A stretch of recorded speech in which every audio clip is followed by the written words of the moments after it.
пред камера вече. Според вас има ли доказателства? Чакайте сега. Има ли доказателства, че вашата клиентка е била изнасилена? Значи аз казах, има доказателства, че е осъществен полов акт. Това е обективен факт, доказан е със съдебно-медицинска експертиза. Момичето до този момент не е водило сексуален живот. Това също е установено категорично от вещите лица, които се е прегледали, може би 5 или 6 часа след инцидент. Няколко такива експертизи са правени. Коя е вярната?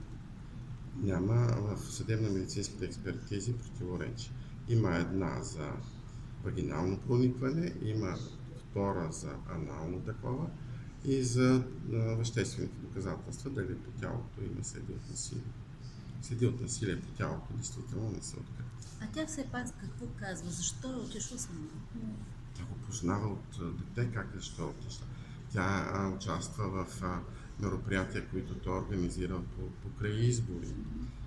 Той ги е възнаградил с екскурзия, която после е поканил да разкаже с впечатление от екскурзията. Това са многогодишни контакти, И не се е в усъмнила, които няма нищо загадъчно или нищо престъпно. Къде е била Съвсем тази нормално. екскурсия? Не ви разбрах. Екскурзия. Екскурзията до къде е била? Екскурзията е до Санкт-Петербург. Група деца, които той е преценил, че са били заслужили да бъдат наградени с екскурзия. Коя година е била? Предишната. Къде бяха местните избори?